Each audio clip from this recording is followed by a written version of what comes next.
This is Steve from Boxing UK in association with Supreme CBD.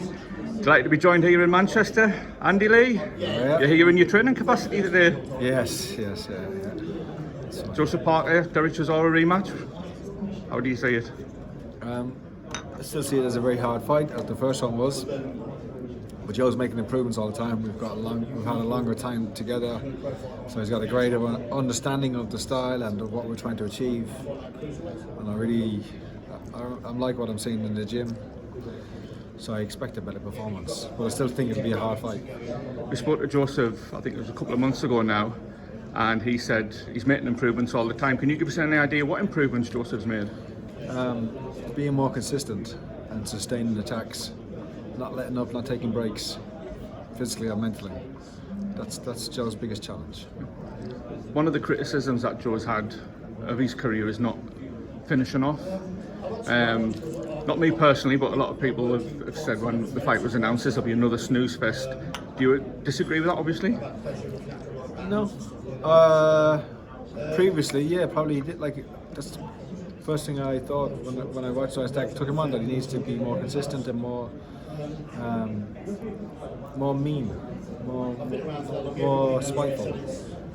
And so that's what we're working on, yeah.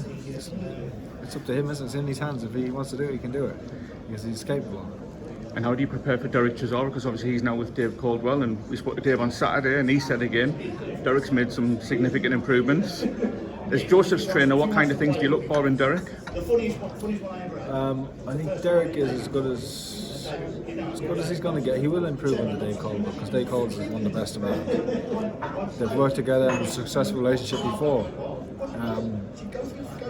He's got a good jab to Chisora. He works the body well, and obviously has big over swinging shots.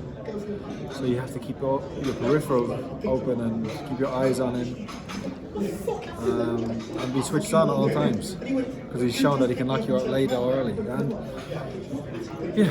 we know what he's going to bring. It's going to be like a whole lot of pressure constantly from the first. As much as he can give it, that's what he's going to get. I believe Joseph has the better engine, the younger man. He could come on after about 5 or 6 rounds, and hopefully this time finish the job. And if he gets through this, Andy, what kind of aspirations do the team have? I think the way the heavyweight division is right now, Joe's in a great position, and he's capable of beating everybody. I have no fears putting him with Alexander Usyk. Anybody, Joe's ready to fight him.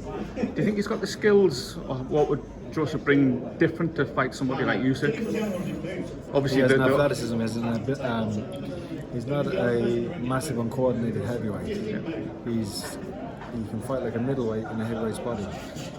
And I think he has the attributes. Jab will be right there with him. And he's as agile as Usyk.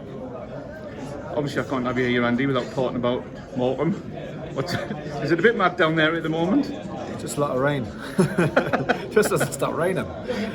Every day waking up, we're staying around the seafront. Every day just waking up and just rain coming in, just pounding the windows. But Morecambe's a lovely place, lovely people, and listen, we've been very fortunate. Tyson's allowed us to train there and let us use his facilities, and he's given us the keys to the town, really.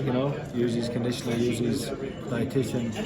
The last time we used his house, so we're very fortunate to be there, and it's been successful for me as well. Yeah.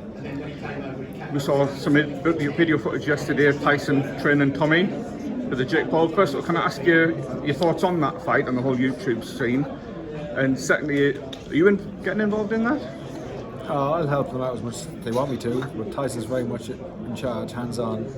And I'd love Tyson to help me out, because Tyson knows boxing. Like, anytime, even I'm there with Jason Quigley, David Naika, Johnny Ward, or Isaac Lowe, and I discuss everything with Tyson, even Joseph, and I get his opinion and what he thinks, because he's a boxing genius, Tyson.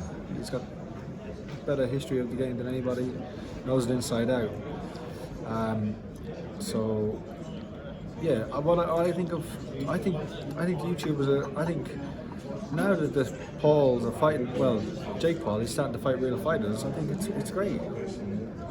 As fighters, when you're starting out anyway, we're fighting when you're 0-0 or 1-0, you're fighting journeymen, and some of these celebrities probably give a bigger fight than these journeymen would do. But so I don't see anything wrong with it. He's making good money. He's attracting people to the sport, young fans who might stick around when he's gone. And I think him and Tommy is a good contest. I think it's a real contest because there's a similar experience. I think just Tommy has a bit better understanding of what it is to be in a fight in a boxing ring. So I'm obviously going with Tommy to win.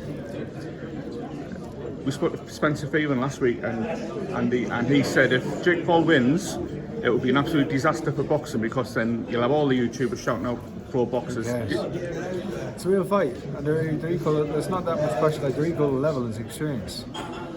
Tommy's not, not amateur experience. Never really. He's not steeped in amateur boxing or anything like that. He's just learning as he goes, and so is Jake Paul. And they're both fairly well famous guys, so let them fight each other. They're making good money. Yeah, but it won't be disastrous for boxing. Boxing's seen boxing's been dead for years. Boxing's dead. No, boxing ain't dead. Last one, Andy, I promise. If I was to give you a tenner and ask for a double, Chisora 2 and Tommy Fury, Jake Paul? Knockouts. Inside the distance wins for Joseph and Tommy. Can't wait. Andy Lee, I really appreciate your time. No Thank you very much. problem.